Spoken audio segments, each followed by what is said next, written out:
হায় হায় হায় হায় হায় আগুন পুড়ে গেল রে, হায় হায় হায় হায় হায়, আরে আল্লাহ। টাকা পয়সা কিছু আমি একটু কেনা নাও, আমি চাই দেখাবো তাও আমার খোলা খান। ভয়াবহ আগুনে পুড়ে গেল একটি বাড়ি। চাঞ্চল্যকর ঘটনা ঘটেছে গত রাত্রে মুর্শিদাবাদ জেলা রায়নগর থানার অন্তর্গত ভাটু কোমনগর গ্রামে। মুর্শিদাবাদ জেলার রায়নগর থানার অন্তর্গত ভাটু কোমনগর গ্রামে গতকাল গভীর রাত্রে ভয়াবহ অগ্নিকাণ্ডে একটি বাড়ি পুড়ে ছাই হয়ে যায়। জানা যায় রাত প্রায় 11:30টার পর শাহাবুল ইসলাম নামে এক ব্যক্তির বাঁশের বেড়া দেওয়া ঘরে প্রথমে আগুন লাগে। মুহূর্তে সেই আগুন ছড়িয়ে পড়ে পাশের টিনের ও টালি দেওয়ার ঘরগুলোতে।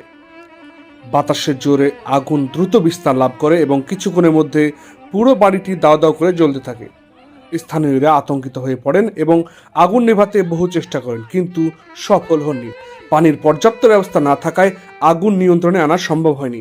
বাড়ির ভিতরে থাকা ছাগল, মুরগি, সাইকেল, চাল, ডাল, জল তোলার পাম্প এবং বহু গুরুত্বপূর্ণ কাগজপত্র আগুনে পুড়ে যায়। ঘটনায় আর্থিক ক্ষতির পরিমাণ কয়েক লক্ষ টাকা বলে প্রাথমিক অনুমান করা হচ্ছে। খবর পেয়ে রায়নগর থানার পুলিশ ঘটনাস্থলে পৌঁছে পরিস্থিতি পরিদর্শন করে এবং তদন্ত শুরু করে।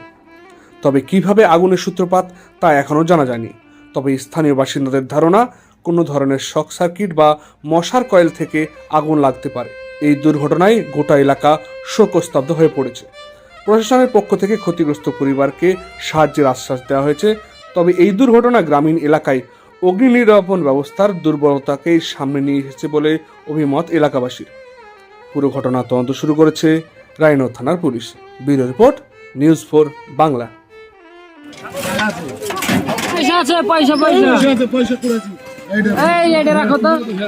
এই 5 মিনিটের মধ্যে আগুন ধরে গেল, কিভাবে ধরলো আমরা বুঝতে পারিনি। হঠাৎ আগুন ধরে গেল। কোথায় ধরেছে আগুনটা? আগুনটা এই কানি থেকে আগুনটা ধরেছে, কানি থেকে। হ্যাঁ, এই কানি থেকে আগুনটা ধরে আগুনটা উঠিয়ে দিল, তখন আগুনের কাছে ভিড়ে গেল না।